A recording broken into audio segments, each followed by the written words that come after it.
Hey guys, welcome back to my homestead education. It has been a very busy summer, kind of a blistering speed of things, and I haven't been able to do a lot of editing or any of that. It seems to happen a lot here, but I got to make a living, and unfortunately I don't make a good enough living off of YouTube. Not even, it's not even a living. I've never gotten a check yet, but I'm working on it. Anyhow, we have what you call a left alone garden. We planted out early mid-June, kind of didn't get back out here. I haven't had the opportunity. My wife's been working very hard with her midwifery and homeschooling and doing all this other stuff. So I'm going to show you a little bit about what we're doing here today. We have about 1 to 2 days and we really got to start hitting our blackberries. So we're going to be going around the clock here for about 3 weeks. It's an exhausting time of year. And then we got elderberries right after that. In fact, it's kind of weird. Elderberries are actually getting ripe already. It's mid-August and we have elderberries that are plump, purple, fully ripe. We were up at higher elevations. They're already starting to wilt. So some of the old timers are saying, hey, we may have a very harsh winter, very early fall, and winter may be here quicker than we realize. So we really shouldn't sleep for about 4 weeks, maybe 6, but we have to. But we neglected our tomatoes. Well, we neglected our garden for the most part. Sheep have gotten in here. I'm going to show you a little bit of the damage they did. They seem to love pepper plants. So let me show you what they did. To use tarps this year. The weeds were so bad, there was no other way. I mean, and anywhere we don't have the tarps, you can just see all the thistle, and we just keep coming out and cutting it down and cutting it down. We sprayed it with vinegar and salt and dish soap, and it kind of kills it off, and then it comes right back. But the sheep have eaten down our peppers pretty good. They enjoyed those. But what we had here, let me come over here. We have these tomatoes here, and I mean, you can't even walk through them. They're just solid, and there's a lot of flowers on them, as you can see. Lots of flowers on them, and there's a lot of big tomatoes in certain areas. And but we never got back out here and trellised them the way we were supposed to. So now we're trying to just figure out something. This is what I came up with, and we're just pulling them up, cutting a bunch of the suckers off, and trying to get as much to the tomatoes as possible. And I've got 3, 4, maybe 5 more of these little dilios to make. And like I said, we got a lot of beautiful tomatoes. Look at this. Got some nice pretty tomatoes in here, and as you get down into the plant, you're seeing more and more everywhere you go. And there's some really nice big ones in some of these different areas. I don't know if you can see that, but it's a lot of work, and this comes back on us. You know, we neglected it early on. Had we done this in June, right after we planted it, and gotten the strings going down and started trellising our tomatoes and just spent an hour or 2 a week at the most, maybe even every other week, we could have these 8 or 10 feet tall. But these, we weren't cutting the suckers, so they didn't get super tall. I mean, this is a decent size. This is probably 4 feet maybe, but there's 8 or 10 of these that come off of the base because we never trimmed it. We never tried to get a single stalk going up, because we've done that before, and we end up with like 10 foot, 11 foot tomato plants, and they produce all the way down, and they're beautiful. And so we're really trying to come in here, get these staked up, pulled up in any way we can. There's a few weeds getting through. I mean, here's a spot where our plant died and thistle came through, and this stuff is just the bane of my existence right now. This and the binding weed, which right here, this is the binding weed.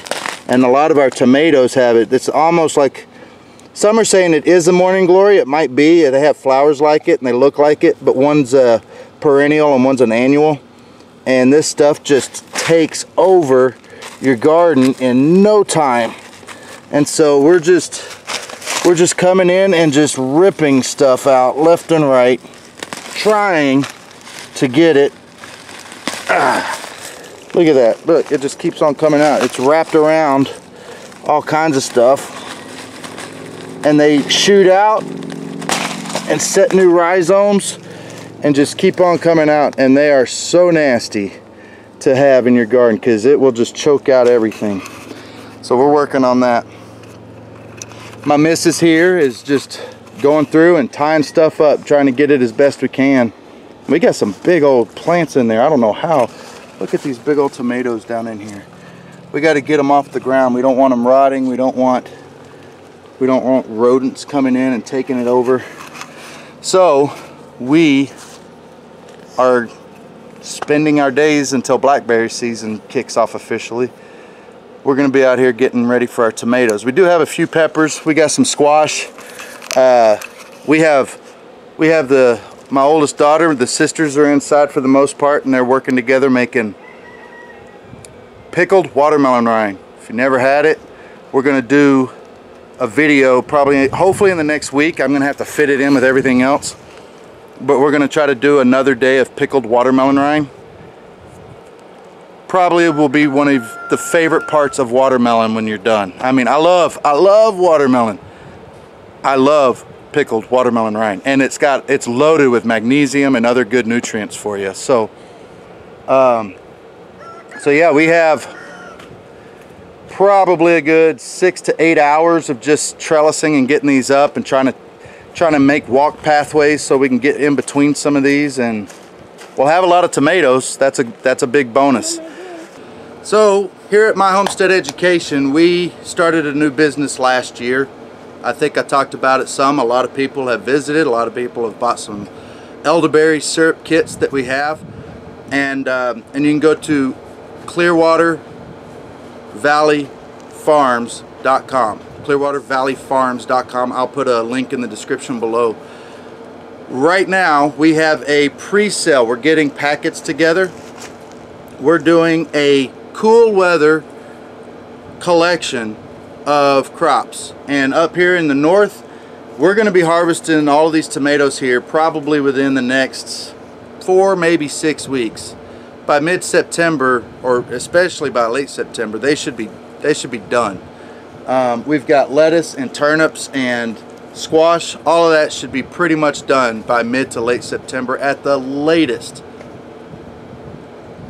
We still have a couple of months though. We could grow a lot of good crops. So we're going to be clearing it all out, coming back in, and we're going to be planting sugar snap, sweet snap peas, different beets, different radishes, broccoli, Brussels sprouts, carrots, different types of lettuce. I'm trying to remember everything. Kohlrabi, cabbage. We have several varieties of each one. And we decided, you know, we're buying a lot of seed for our family, for our garden. We're in a very tumultuous time in our nation. There's a lot of uncertainty. You're hearing about COVID is shutting down people harvesting, and you're hearing about farmers who are going out of business because the restaurants are shut down, so nobody's buying their produce, so they're just tilling it all under. There's nobody buying it, yet there's people at the store looking for food.